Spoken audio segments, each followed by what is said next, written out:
Itami, a 33-year-old otaku, always puts his hobby first, never taking his job seriously.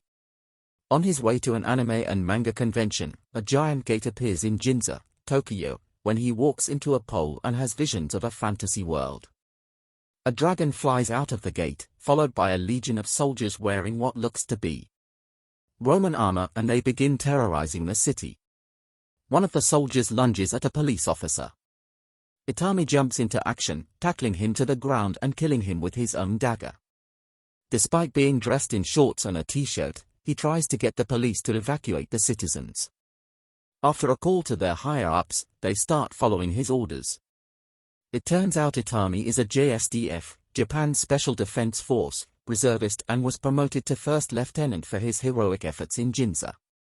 He's not happy about his new position. After all, he missed the convention and now has way more responsibility than he ever wanted. He only took the job to pay for his hobby. The otaku life is the only life for him. The Prime Minister of Japan announces that they will be sending a JSDF unit through the gate with the full support of the US President. After 3 months of preparation and scouting, the new Prime Minister of Japan declares that the JSDF is now ready to deploy a special task force. Itami stands amongst the ranks, ready to find out what lies behind the mysterious gate, which they dub the Special Region. In the imperial capital, the Senate petitions Emperor Molt on how to respond to the assault. Their army that met the JDSF at Alnus Hill, where the gate is located, was completely obliterated. The Emperor sends messengers to rally neighboring states, but when they answer the call to arms, Duran, the commander, becomes suspicious when the imperial forces are nowhere to be seen. They plan their attack for the following morning, but the imperial army is still absent. Duran leads his troops to the battlefield only to find the aftermath of a bloodbath. Their first offensive results in approximately 10k deaths, the second, 40k. They've never seen modern weaponry and are completely powerless against the JSDF. Duran plans to attack at night, but to no avail. The enemy signals with flares and guns down their forces. Shields are no match for bullets. The total death toll surpasses 100k, and the Emperor's plans to neutralize the surrounding territories' armies is a success. They no longer have the power to overtake the imperial capital. He orders the destruction of nearby towns and villages to cut off the food supply and create a dependency on the empire. His daughter demands to know what he's going to do about the invaders, so he tells her to take her Order of Roses, merely a princess playing knight in his eyes, to scout and assess the situation. The US president decides to sit back and wait until Japan's operation fails. Itami is put in charge of the 3rd Recon Squad to survey the land and make first contact with the locals. Hopefully, peaceful relations are on the table. The team sees smoke in the distance. The source: an enormous flame dragon. There's one problem: their intelligence tells them there should be a town in the middle of the blaze. Looking for survivors seems fruitless since everything has been reduced to ash. Just when they decide to report back, Itami discovers someone unconscious at the bottom of a well. Rappelling to the bottom, he retrieves the only survivor, an elf. They decide to take her with them back to Koda, the village they passed through earlier.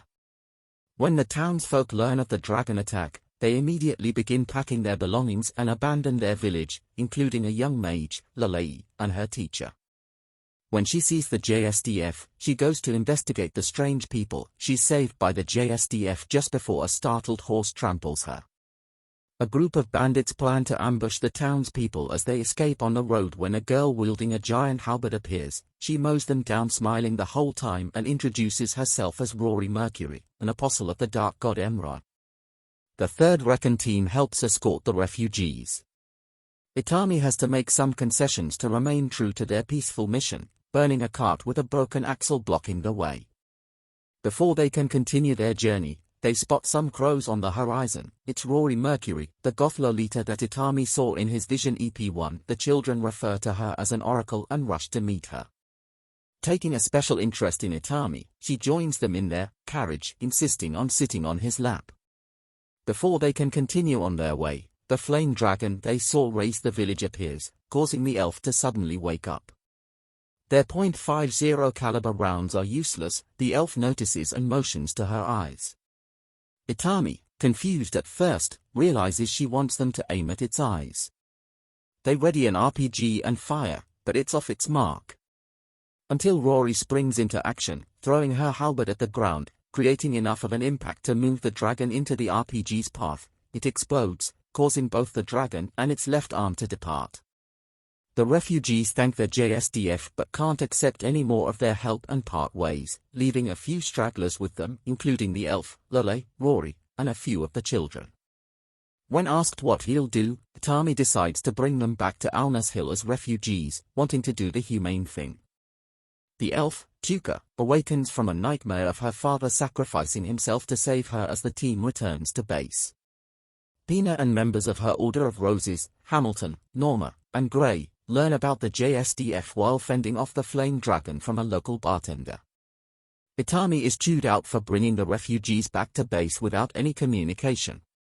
But is quickly forgiven due to the amount of intel they can gather from the inhabitants and is tasked with their care.